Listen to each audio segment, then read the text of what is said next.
Hey guys, just a quick reminder that I'm performing in Vicar Street on September 17th, this Saturday with Alison Spittle and Shane Daniel Byrne. It's going to be a live podcast. It's going to have Moonshore Ragnarok Part 2, where we're going to have some crazy stories of times teachers fucking flip the lid. If you have a crazy story about a school trip or something mad that happened in school, do send it to me at Tony Horror on Instagram or TonyCantwellComedy@gmail.com. Do send them in and they'll be read out live on stage. Another note is that I didn't record the video for this. I was meant to hit record on it, and I should have left it to the wonderful professionals here at the podcast studios, but I said I knew what I was doing. Turns out I didn't, and so it's an audio-only pod this week. Back to video next week, or on Friday if you join the Patreon.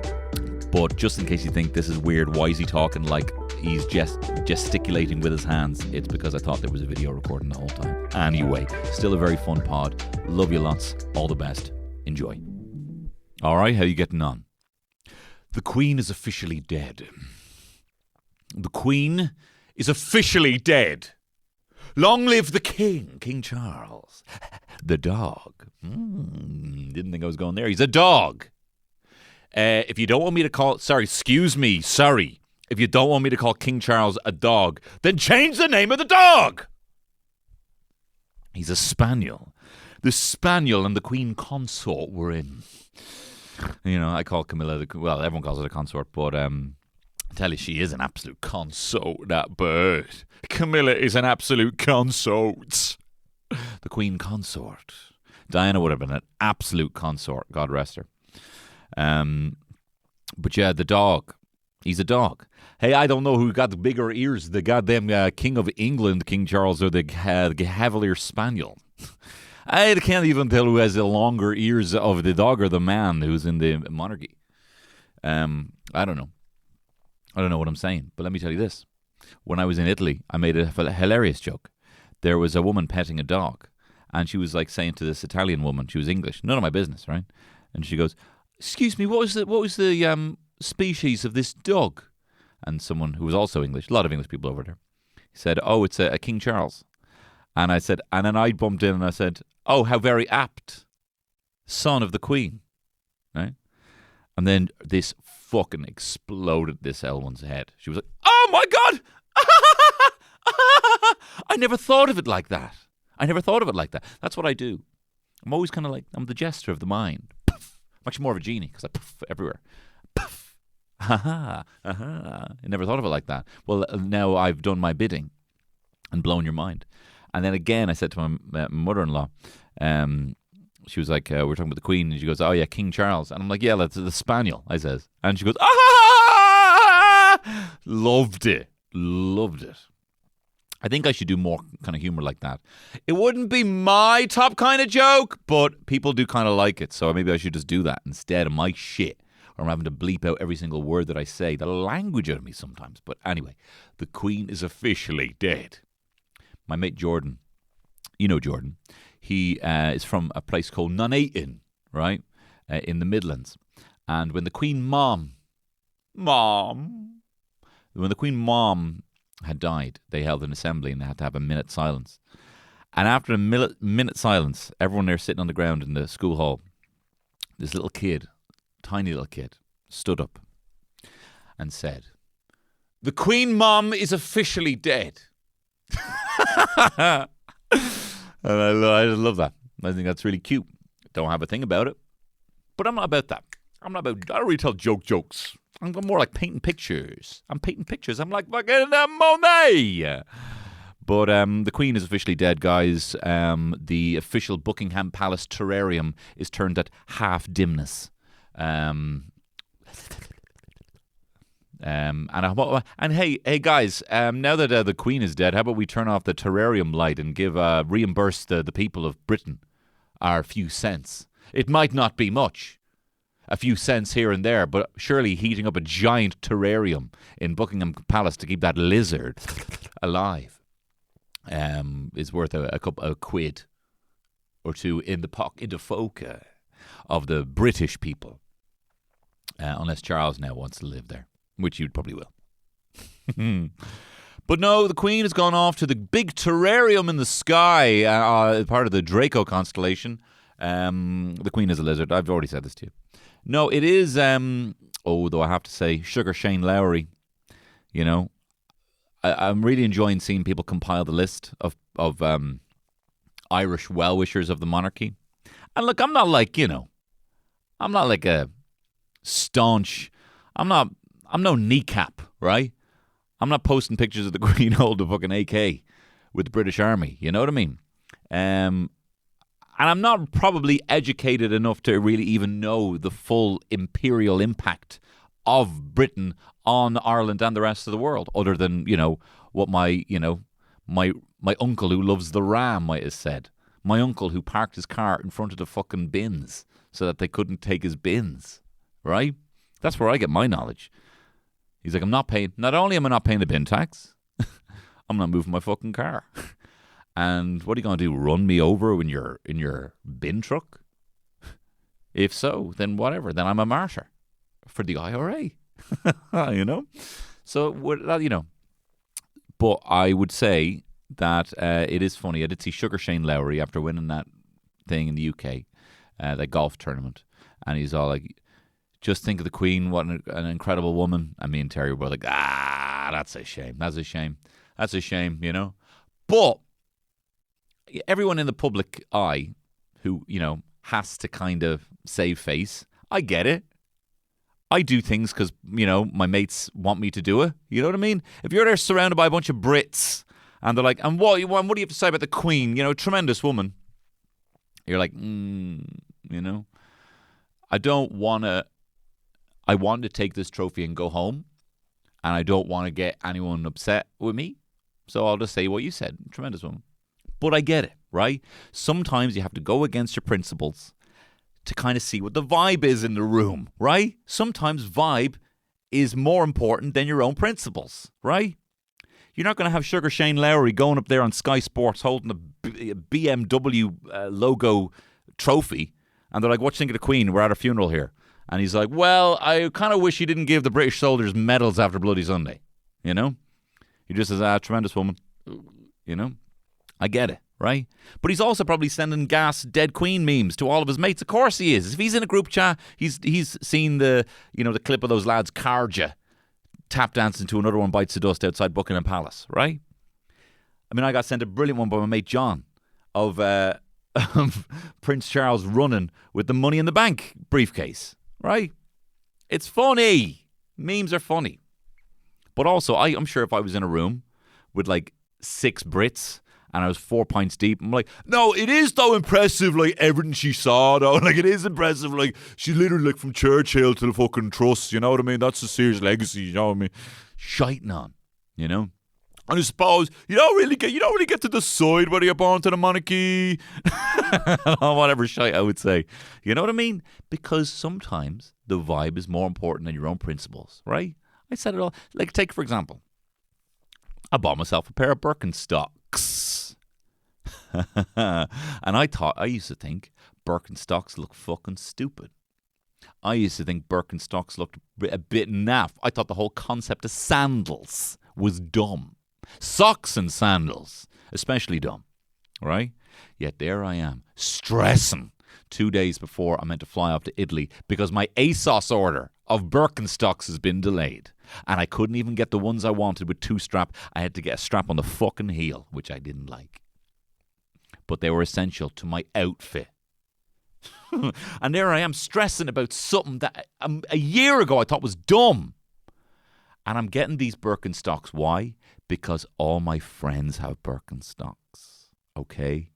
I'm after spending €110 on a pair of... I have sliders and they're fine, right? I have sliders. And now I'm spending 70, 80 quid more, 90 quid more on Birkenstocks because my friends have Birkenstocks and I want them to like me. I don't want them to leave without me on a plane somewhere or whatever emotion I'm feeling. So I got the Birkenstocks and I also got a pedicure. So that the feet in the shoes that I don't like, that I bought to make my friends happy, but that the feet look good. Gussied up. part it out, right?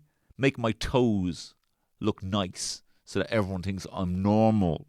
They don't know how twisted I am, like a freak, like a clown prince, right? They think I'm normal just like them. So I spent a fucking fortune on my feet. Even though it turns out I didn't need to spend that much money on the pedicure, because the lady told me that my feet were very soft and that people would actually pay money to have feet resemble mine. Now, Terry said, you must be fucking joking me. And how much did you tip her? And I told her the amount, and she laughed at that as well. In that I gave her too much. You know? She was obviously fishing for a tip. And I'm like, doesn't seem about right. Why would she be fishing for a tip by giving me compliments? And she's like, because you gave her a massive tip. And I'm like,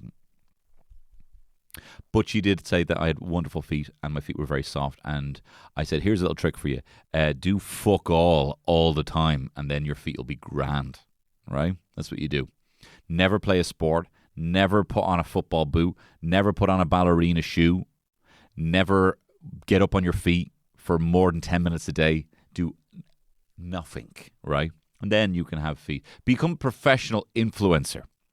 And you can have feet just like mine. So I got all this done.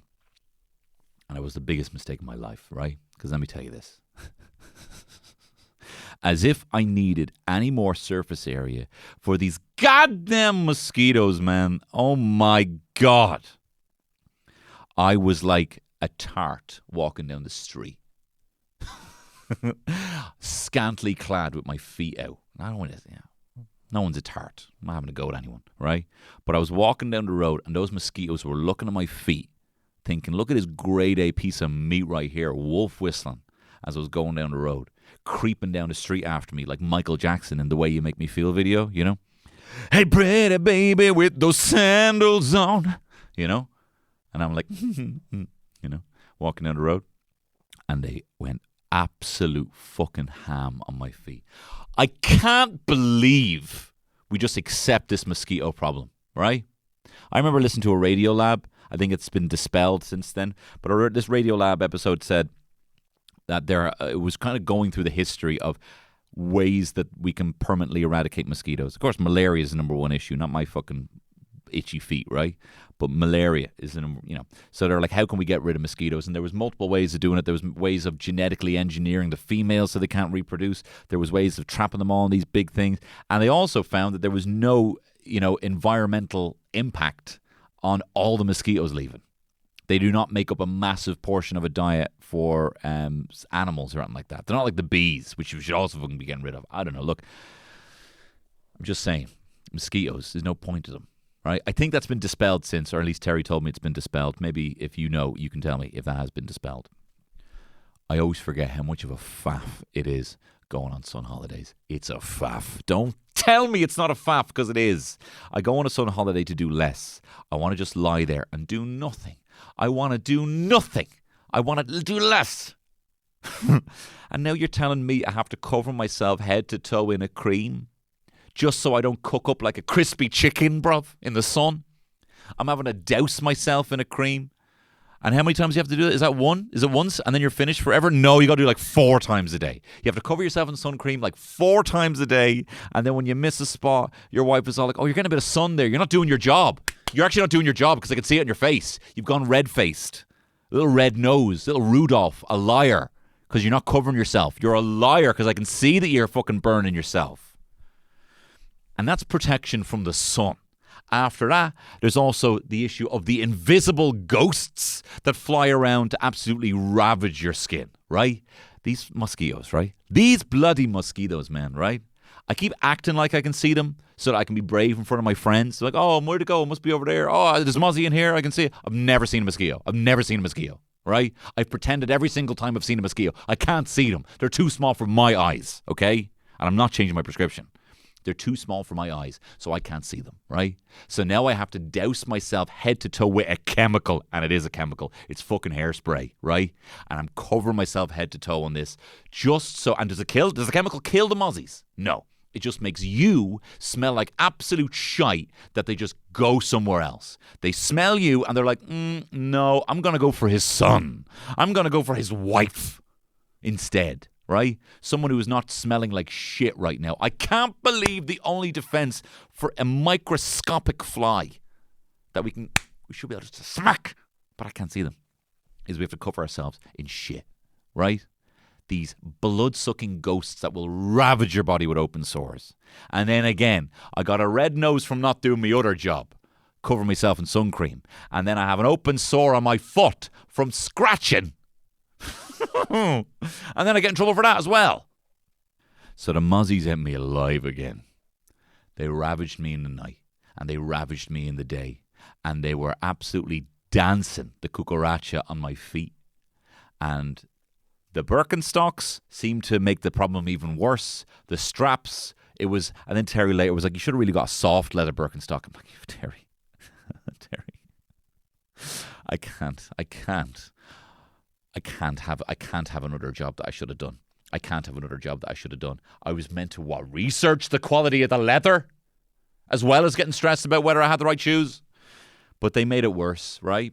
And they kept rubbing against the bites on my feet. And then my foot swelled up. My foot got big. I only got two of them. And I'm sitting there like Sasquatch with my big foot, right?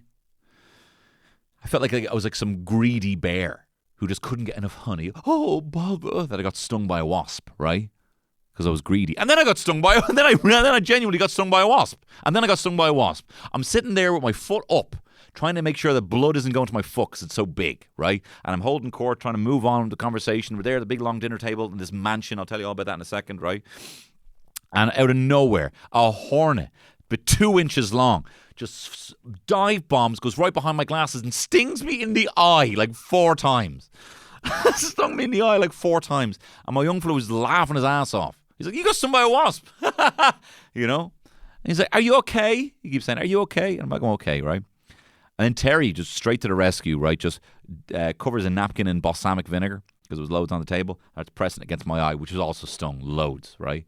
And it was like something out of Slumdog Millionaire. Literally 2 days before we left, her and her ma, because her whole family, they know everything about nature, right? They know everything. We were walking around in the woods one time, and I was like, I don't even know what fucking trees are, right? I don't even know what that tree is or that tree is. And all the kids, right? All her and her brothers started like listing off the amount of trees they knew. Right? So they know everything, right? And so she starts putting vinegar on it. And then it was literally 2 days before we left that she was having a conversation with her mom about stings, just for some reason. I don't know why, because they just talk about wasps sometimes. They just talk about wasps. Mom, I'm going to talk about wasps now. Great, love it. Here's my facts about wasps. Here's my facts about wasps. So they were talking about wasps, and her ma was all like, quick, Terry, like challenging her. Quick, Terry, what do you do for a wasp sting? What do you do for a bee sting? And she goes, a bee sting, baking soda, wasp sting, vinegar. And she was very good.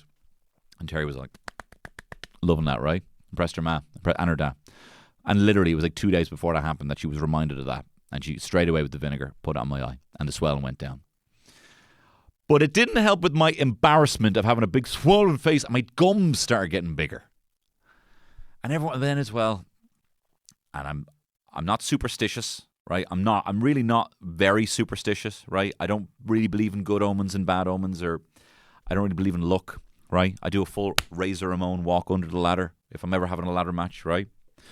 But when people started saying, oh, you're so unlucky, I'm like, stop that now. Stop that now. I'm not having that attached to me like unlucky, right? Because I know I had the left nut thing, and then I got stung in the head by a wasp. Me getting epididymitis and getting a big, massive swollen testicle, regardless of the fact that both things got big, right, has nothing to do with an Italian wasp attacking me. It has nothing to do with an Italian wasp attacking me, right? But I was sitting there with literal open sores in my feet and a swollen face, and all I was doing was living in a mansion. It's just I'm just not fit for living in a massive mansions in the Italian countryside. It's just not for me, right? Just give me a duvet, give me a jacket. Just give me a jacket, guys. Everything's too hot. They don't want us there. They don't want us there. Nature has spoken. They win. What are you going to do? Beat nature? Leave. If there's a wasp there, leave. And we also then, like later on, they're aggressive wasps, right? It was like something out of like some like World War II footage. The way they just fly and then there's dive bomb just going for you. And I'm shook. I'm shook from it, right? I'm hearing buzzing in my sleep. And I'm not even messing, kinda. I'm kind of a bit scared of Everton now. I'm kind of a bit scared of Atten. So this is my new policy, yeah? And I'm sorry if this makes me an asshole, and I'm sorry if PETA are going to come after me, right? But if it flies, it dies. If it flies, it dies. If I see Atten flying, I don't care how small. I don't care if you're a midgie. I don't care if you're a fucking Ginny Joe. You're getting smacked over by me, right? You are getting destroyed by me. And if that means a couple of blue bottles are going to be caught in the crossfire, that's unfortunate. But Everton must go. And hopefully people have, grown enough wild grass that the bees can flourish. But if I see a bee, you're also going. You're also getting smashed. I'm going to get a special mallet made to kill everything I see. And the wasps are in the number one firing line. So I'm sorry, but I can't be stung again. I actually was saying to Terry, if I get stung again by something else, I'm not even messing. I am going to go home early. And I was. It's not worth it. I did everything. They told me. I covered myself in sun cream. I covered myself in DEET. And they still came for me. And they came for me at night with my son. It stung my eye. And then it bounced out and I knocked it away. I knocked it straight into my young fella. But luckily, the wasp flew away. I don't want to appear like a coward like that ever again. So I just need to be confident that I am the Terminator when it comes to insects. But it was a wonderful time. No, it was lovely. It was great. Apart from being stung so many times. But even right now, my feet, I feel like a fucking leper right now. I'm absolutely riddled with open sores. And all I wanted was an Aperol. Right? All I wanted was a Peroni or an Aperol. And I have to deal with open sores? And having a little mate, my young fella, run around with a big stick trying to knock vases off shelves all the time. It's great. Holidays are great. But it's also a lot of shite as well, with the greatest respect to my young fella, who I love. But his buzz right now is trying to pick up the biggest stick he can and either lamp me over the head with it, accidentally, pull an animal's tail or put a finger up his arse, right? Go the opposite way. And you have to encourage everything because we're from a new parenting school. All this new parenting where you have to be like, I appreciate that you want to go the opposite way. And I understand that you're frustrated, that you want to walk into a large pool of water without your floaties on. I appreciate and I love the fact that you want to pour all that bubble liquid all over your hand rather than blow the fucking bubbles, right? And I love you for that. But will we do it the other way? No! Okay, I appreciate you're being a little frustrated right now, and I love you for that. I love the fact that you want to help me put this tent together by picking up the sticks and lamping me over the head with them, right? And I love you for that. But can I have the sticks so I can put up the tent? So I can just rest for like 30 seconds and put you in there with your fucking books and a snack for a second? No. All right. That's all right. But I love him, and he's great. He's not here, Tony. Whatever. He might listen to this.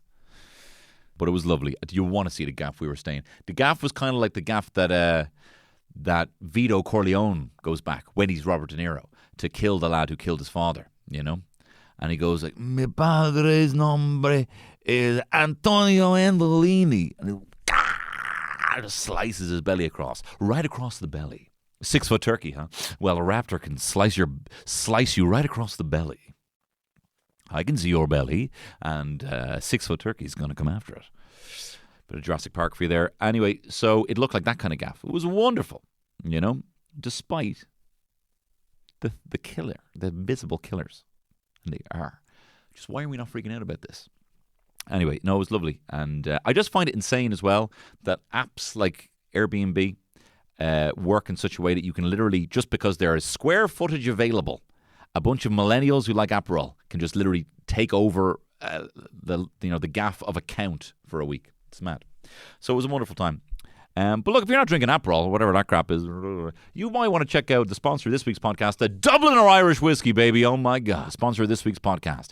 Go on the DLD.com where you can get a tasty Irish whiskey brewed straight out of the heart of the Liberties in Dublin. They got crazy stuff over there. And what I love about them is they make an accessible, tasty whiskey and they don't take themselves so seriously. Sometimes they just think, well, we throw a load of spices like star anise and orange peel in there and make it taste like an old-fashioned. What if we age it in a bourbon cask so it has a bit of hint of sweetness? You don't normally get that from an Irish whiskey, but you can get a hint of the bourbon, hint of the Wow Wow West, baby, by drinking the Dubliner Green Label. Or, hey, why don't we just make it taste like a Crunchy? And you can drink it after your dinner with the honeycomb liqueur, Dubliner Red Label. They also sell it in Dunnes stores, the DLD.com, the Dubliner Irish Whiskey. Check them out there. But I'm going to close out this week's podcast with a question. I'm going to try and do some of these maybe at the end of each episode. I was actually sent a phenomenal list of questions to ponder over by Ben Clifford, associate producer of the pod. And Ben, I have a list of them and they're phenomenal and I'll probably answer those in the next couple of episodes. But I was sent an NGL question from a Q&A pod. These are, not going to lie, questions, anonymous questions that you can send me on my link tree if you want to have the link. And I found this interesting and it got me thinking about this. And I don't know if this information will make anyone else think differently. But anyway, the question was from an anonymous person, did you always want kids? Now, I haven't made a very good case for it on this pod so far, but I love my son. This morning, he gave me a big hug, and he says, you make me so happy. He's 2, and it made me so happy. And it's pure delight in all that, right? But I think sometimes people fixate on this question, do you want kids? And I think you're kind of backing yourself into a corner here where you're not going to get the right answer by doing this. I think people should ask each other more often, do you want to have a family? Because if someone says, do you want kids? And they're like, yes, I'd love to have kids. It's always been my dream to have a kid and have them kind of strapped to me and have this cute little thing that I kind of walk around with and, feed it and look after it and have this adorable thing that I can put on my Instagram or whatever reason people want to have kids, right? And they fixate on the kid part. That doesn't last very long. Only really the first 4 years are the most important ages for the kid, right? So it's only going to be 4 years, which, as I'm sure you realize now, if you're in your 20s, you're in your 30s, that goes by in a fucking blip, right? So it really will fly by. Kids is not really the focal point. Also, if you ask someone, do you want kids? And they say, no, I don't like the idea of that stress or giving up some of my independence, But I love the idea of maybe of teaching a kid something, of being a mentor to a kid, of bringing my 17-year-old to a football match or bringing my 14-year-old to her first Comic-Con because she wants to cosplay as fucking Sailor Moon or whatever. That whole idea of sharing my hobbies and sharing my life with adolescents as they grow older and share dinners and have the table grow and find out differences and have someone on the ground of whatever the biggest societal changes are. If those are things that interest you, then kids are only kids for 4 years. And I think the better question would be, do you want to have a family? Kids really are a blip in the grand scheme of things. It's really just what you see in the future. And I know we can just focus sometimes on what we don't have a lot of the time, which is maybe a bit more independence, a bit more time by focusing on the kids and what that means. But what we're actually gaining in the future is something far bigger. So maybe if you're on the fence about it, maybe think more in terms of the family rather than the kids, because the kids really is a blip in the grand scheme of things. I don't know if that'll help, but I was thinking about that recently. And in answer to your question, even in starting a family, I wasn't sure. But I think you might be with someone that maybe is a bit of a kid themselves, and you might feel like, oh, I don't really need to have another kid in this. And if that's fine and you like that, that's fine. But if you like the idea of actually not having to look after the person you're with and wanting to start a family with someone who kind of looks after themselves, that's also something you can do. You can also think, oh, I don't know if I want to have kids with this person, but I wouldn't mind starting a family or having a family with someone else, And I think for me, I was only really looking after myself, really only fixated on myself. And then I met Terry, and then I'm like, you know what? I would love to be around seeing you as a man, and I'd like to piggyback being a dad off you being a man. I think that would make me very happy as a family man to see that.